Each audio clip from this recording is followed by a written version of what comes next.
Hello, je vous retrouve aujourd'hui pour une nouvelle présentation de livre. Il s'agit du dernier livre à ce jour de Maria Troll, le Fairy Tale Worlds, que j'ai eu donc pour mon anniversaire, et donc je vais vous faire une petite présentation comme d'habitude détaillée de ce que je pense des pages. Alors je vais pas tout vous dire à chaque page si j'aime ou pas, vous le savez, comme ce livre est déjà sorti en version suédoise depuis un an au moins, donc la version suédoise c'est le Sagen, et donc c'est un livre autour des contes de fées, voilà, donc on va découvrir ça un petit peu ensemble, mais j'ai bien évidemment déjà feuilleté et que je pense que vous connaissez déjà, mais voilà, j'avais envie de vous faire cette vidéo pour vous donner mon avis sur les illustrations. Donc déjà, première chose, la couverture est juste magnifique, trop belle.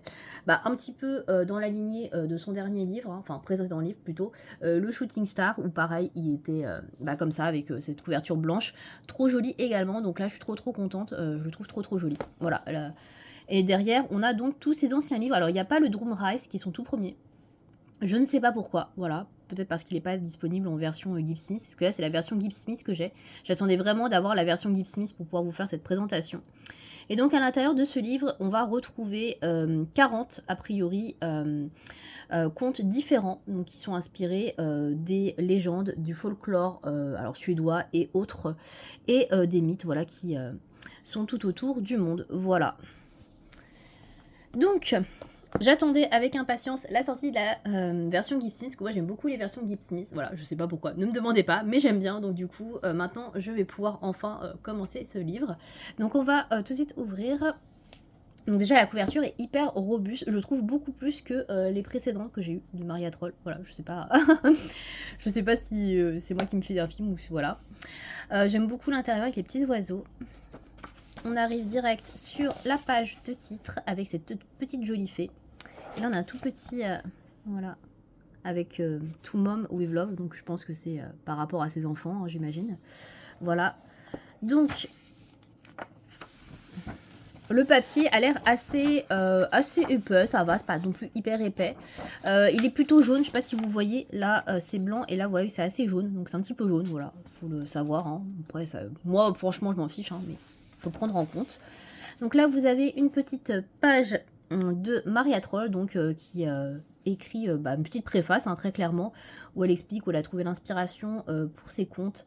Voilà, je ne vais pas en lire plus que ça. Et on démarre tout de suite avec la première illustration de ce livre sur le chaboté. Alors, je ne connais pas tous les contes qu'il y a, mais vous avez un index à la fin. Voilà, donc si ça vous intéresse et que vous ne savez pas ce que c'est numéroté, les pages sont numérotées, donc ça c'est vraiment très chouette pour le coup.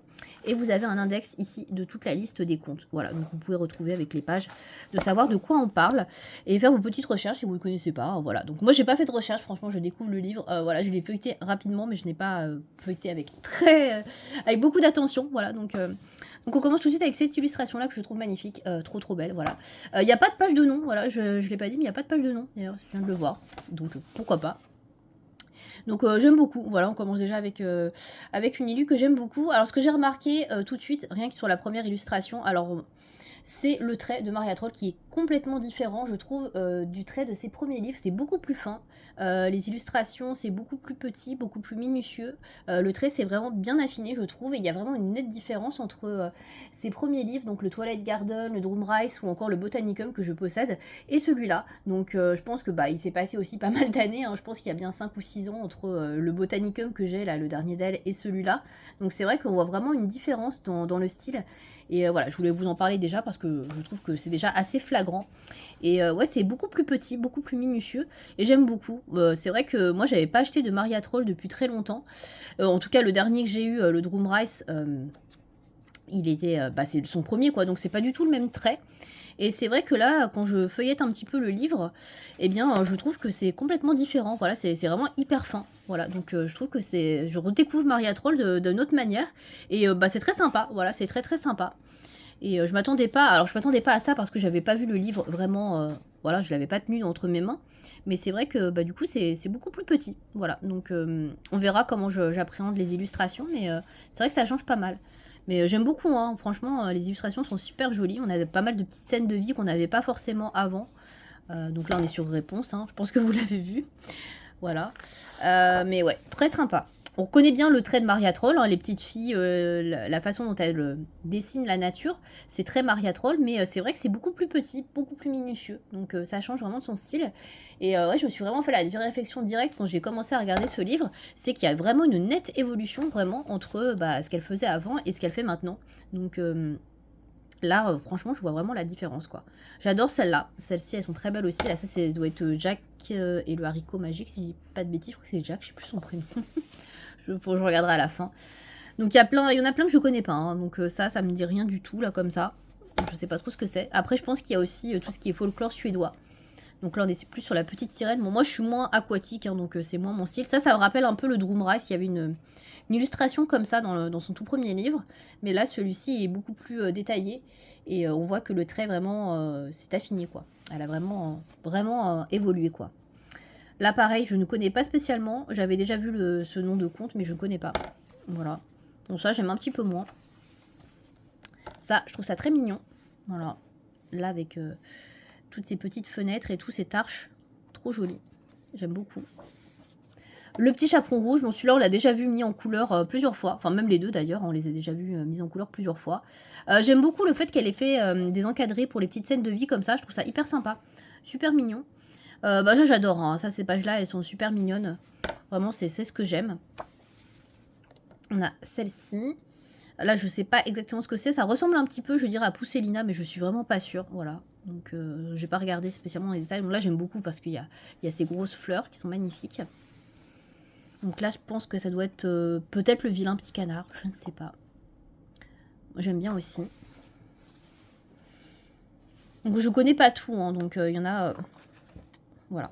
Je sais pas. Il y en a, j'aime un petit peu moins. Donc là, ça doit être le soldat de plomb, je crois. Quelque chose comme ça. Moi, tout ce qui est un petit peu vague comme ça, j'aime un peu moins là dans ce qu'elle fait. Là, on retrouve un petit peu les traits qu'elle avait dans son premier. Avec les nuages en pointillés et les vagues. Ça ressemble beaucoup à ce que faisait dans le Droomrise. Ça, bah, c'est la page de... La première page, hein. Ouais, c'est ça. C'est la toute première page. Trop jolie. Je la trouve super belle. Franchement, celle-là à faire par exemple avec une palette de couleurs, je pense qu'elle peut rendre vraiment très très bien. Bon là, on est sur quelque chose d'un peu plus épuré. Là, ça ressemble plus à ce qu'elle faisait dans ses premiers livres où il y avait vraiment qu'une branche avec des fleurs. Bon là, il y a des cloches, mais ça ressemble un peu plus quoi. Donc là, on est sur un peu plus... Là, ça c'est un peu du style qu'elle fait d'habitude. Là, je dirais que c'est peut-être la Belle au bois dormant, a priori. Ça me fait penser à ça. Voilà. Celle-là, je l'adore, trop jolie. Alors, je suis pas trop dragon, mais c'est vrai que celui-là, je le trouve trop choupi. Je trouve qu'il a une trop bonne tête. Donc, je pense que c'est le Loch Ness. Hein. Ça me fait penser à ça. Hein. Je sais pas. Je ne sais pas. Voilà. Mais ce qui est cool aussi, c'est vraiment le fait qu'il y ait les numéros de page. Ça, je trouve ça vraiment chouette. Déjà pour les trackers, hein, tous ceux qui ont des trackers, on n'a pas besoin de compter les pages. Ouais. Et en plus, on peut se repérer facilement sur les comptes. C'est vraiment bien ça, franchement. S'ils pouvaient tous numéroter les pages, franchement, des fois, on serait content. On n'aurait pas besoin de le faire. Celui-là, j'adore aussi. Je le trouve super beau. Un petit peu plus chargé par rapport à ce qu'elle fait d'habitude, mais trop trop joli. J'aime beaucoup vraiment la scène là. Le décor est trop mignon. Ça aussi, j'aime beaucoup. Bon, là, on retrouve vraiment les premiers colos qu'elle faisait, notamment dans Twilight Garden. Je me rappelle, c'est une des premières images que j'ai mis en couleur. Bah alors, je trouve que le trait est vraiment hyper fin. Les feuilles sont tellement plus, comment dire, affinées, mieux dessinées, je sais pas. Même la cage, enfin, j'ai l'impression de voir un petit peu le avant où c'était peut-être un peu plus brut. Et là, avec plus de détails, plus de finesse, l'évolution. C'est vraiment intéressant. Franchement, voilà, je retrouve un peu le même type d'illustration, mais voilà, beaucoup plus joli, plus fin, voilà. Là, on est plus sur quelque chose, je dirais, de japonais. Ça ressemble en tout cas. Après, voilà, je ne vois pas ce que c'est pour le coup. Donc, on a celle-ci. Alors là, je pense qu'on est plus dans Blanche-Neige, je sais pas. Là, je vois des petits nains, je sais pas du tout. 1, 2, 3, 4, 5, 6, 7. Ouais, bon, pour moi, c'est Blanche-Neige et les 7 nains. Hein. Je pense que c'est ça. J'aime trop ces petits lapins là comme ça, ils ont trop une bonne tête. Et ces champignons là, trop mignons aussi, j'aime trop. Bon voilà, moi franchement, les scènes comme ça, je craque. Je trouve ça tellement mignon. Donc là, on est sur les lampes. Alors, je sais pas si c'est vraiment Alibaba, Aladdin. En tout cas, il y a le génie, c'est le 48, je vais regarder parce que je vais vous dire que des bêtises. À force, vous allez me dire, mais qu'est-ce qu'elle raconte celle-là? Moi, c'est bien Aladdin. Donc, je dis pas que de bêtises. J'aime un peu moins ça, j'aime un peu moins, je trouve ça un peu plus grossi là au terme de nuages et puis le palais, bof, et pareil le fantôme, je suis moins cliente. Par contre j'aime beaucoup ça. Ça je l'avais jamais vu encore chez Maria Troll. Alors encore une fois, j'ai pas tous ces livres entre le Botanicum et celui-ci, donc peut-être qu'il y était avant, mais en tout cas j'ai pas l'impression de l'avoir déjà vu dessiner des pierres précieuses et tout, donc moi je t'aime bien parce que ça change du coup. Toujours les petites maisons, les petites scènes de vie que je kiffe. Donc là c'est Hansel et Gretel, hein, clairement. Donc super mignon encore une fois. J'adore. Hop. Alors ça, je ne connais pas du tout, mais super mignon aussi. J'aime beaucoup, beaucoup là avec le bambou là. Trop sympa. Pareil, ça aussi c'est super joli. Par contre, il y a un détail de fou à faire là. Là encore une fois, une page que j'aime beaucoup. De toute façon, toutes les pages, je pense que vous allez voir comme ça. Là, les paysages, je les trouve tellement réussis. Vraiment. Alors là, on est plus sur quelque chose bord de plage, bord de mer. J'aime pas spécialement en général, mais celle-là, je la trouve assez, assez mélancolique. Ouais, clairement. Ouais. Ça fait un peu penser à son livre précédent, le Shooting Star. Parce qu'il y avait beaucoup, bah, ces petites étoiles là, filantes. La princesse et la grenouille. Il y a une princesse, il y a une grenouille, donc j'ose espérer que c'est ça. Elle est trop belle, la princesse. J'aime beaucoup celle-là aussi. J'aime bien bah, tout ce qui est illustration dans les cercles, donc forcément, bah, je suis assez cliente aussi. Celle-là, pareil, encore une fois dans un cercle. Trop jolie aussi. Et les portraits sont pas trop compliqués, je trouve. Bon, là, la belle et la bête, il n'y a pas trop de, de mystère. Hein.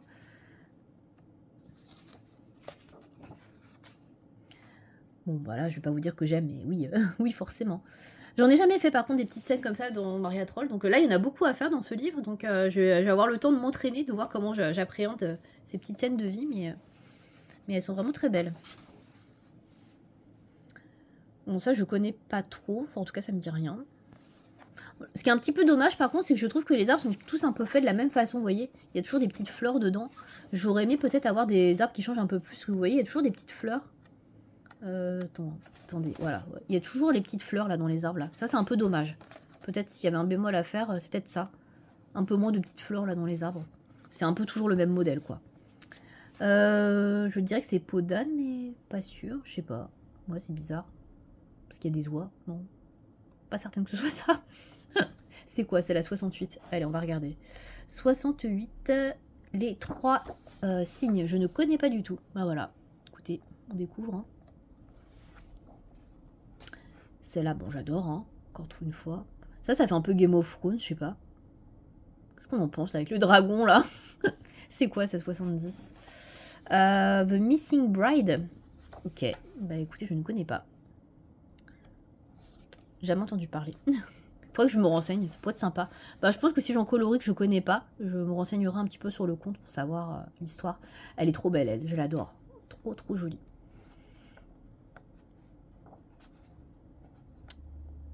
Ouais, bon. Celle-là, sans plus. Celle-là, je sais pas trop ce qu'elle fait là. Puis les cristaux, j'aime pas trop ça, les cristaux. Voilà. Bon, je pense que ça, c'est plus un avant-goût de son livre sur l'hiver, à mon avis. Enfin, sur les saisons, il va y avoir la partie hiver, je pense qu'il va y avoir ça dedans, genre d'illustration. Bon, là, j'aime un peu moins. Bon, là, on est pareil sur ce qui est hivernal, mais j'aime bien le petit personnage. Je trouve qu'il a une bonne tête. Il a une bonne bouille, là, comme ça. L'écureuil, pareil, je trouve qu'il est vachement affiné par rapport aux autres écureuils qu'elle faisait. Donc, j'aime bien aussi. Bah, là, je suis pas très, très hiver, mais j'aime bien le paysage. Ouais, c'est charmant, franchement. Alors ça me dit quelque chose. Le 78, qu'est-ce que c'est? C'est le dernier. Ah oui, The Nutcracker and the Mouse King. Casse-noisette. Voilà, je ne trouvais plus le nom. Donc ça, ouais, j'avais déjà vu. Alors là, c'est très Noël, hein, pour le coup. Bon, ça, c'est moins ma tasse de thé. Hein. Encore celui-là, ça peut passer, mais je suis pas trop bonbon, friandise. Mais bon, après, il en faut pour tous les goûts. Puis au moins, il y a un petit peu toutes les saisons. Donc ça, c'est aussi intéressant de finir avec l'hiver. Et donc là, vous avez la table des matières avec tous les comptes. Donc, ouais, il y en a pas mal, hein, quand même. Hein. Donc, il y en a 40 hein, en tout. Donc, vous avez, ouais, le chat beauté qu'on a vu. Réponse, la petite sirène. Il y en a plein que je connais pas du tout, hein, franchement. Il y en a, ça me dit rien. The Moon Maiden, East of the Sun, North of the Earth. Ouais, ouais voilà, il y a du japonais, il y a du suédois qu'on connaît pas forcément, je pense. Enfin moi en tout cas je connais pas, hein, peut-être que vous connaissez. Pareil, The Farm Elf là dans les derniers, qui, fait partie du folklore nordique. Ça pareil je connais pas du tout. Donc écoutez, mais après c'est sympa, hein, de découvrir d'autres choses. Donc ouais, très très cool, franchement, très sympa. Et puis là à la fin vous avez une petite, note sur, Maria Troll, donc qui est suédoise. Voilà. Bah écoutez, plutôt joli. Très différent de ce qu'elle a fait auparavant, mais encore une fois, comme, je le disais, j'ai pas du tout tous ces livres entre le Botanicum et ce livre-là, donc du coup, j'ai pas vu son style évoluer au fil des livres. Et là, le fait de voir ce livre-là et de voir, bah, moi qui colorie beaucoup dans le Twilight Garden, il y a une telle différence au niveau du trait, franchement, ça enfin, je suis surprise, mais je suis agréablement surprise, quoi. Je le voyais pas à ce point, en fait. Je voyais que c'était un peu différent et tout, dans le style, mais je voyais pas que le trait s'était tant affiné que ça. Et franchement, c'est vraiment une très bonne surprise. Et clairement, si vous n'avez pas colorié de Maria Troll depuis un bon moment et que vous êtes vraiment dans ces anciens livres et que vous prenez un nouveau, je pense que voilà, vous découvrez, je pense, un peu une nouvelle illustratrice, j'ai l'impression. On découvre vraiment un trait qui s'est affiné, des dessins qui sont beaucoup plus précis. Et ouais, c'est vraiment très très joli. Franchement, bah, voilà, moi c'était un livre qui me plaisait beaucoup. Je pensais pas reprendre encore du Maria Troll parce que je me dis ouais, j'ai déjà 3 livres, mais celui-là, franchement, il est magnifique. Vraiment un gros coup de cœur quand je l'ai vu passer. Je suis pas spécialement plus contre que ça, mais franchement, j'ai trouvé que les illustrations changeaient beaucoup. Il y avait un fil conducteur. Franchement, je le trouve magnifique. Voilà, j'ai pas d'autres mots à dire. Je pense que j'ai dû le dire plusieurs fois pendant la vidéo. Donc n'hésitez pas à me dire si vous l'avez déjà, pour certains peut-être depuis un an, ce que vous en pensez, si vous trouvez que c'est un joli livre ou pas, ou si vous intéresse ou pas. Et puis n'hésitez pas à me dire si vous avez l'édition Gibbs Smith, ce que vous pensez du papier. Parce qu'il a l'air quand même assez différent, j'ai l'impression quand même, de ceux que j'ai. Il y a peut-être un petit peu plus jaune et peut-être un petit peu moins épais, je sais pas. Voilà, donc bah écoutez, je testerai le papier et puis j'en reparlerai dans les coloriages terminés. Mais en tout cas, n'hésitez pas à me donner votre avis sur ce livre. Voilà pour mon avis sur le Fairy Tail Worlds de Maria Troll. Merci à vous de m'avoir regardé. À bientôt.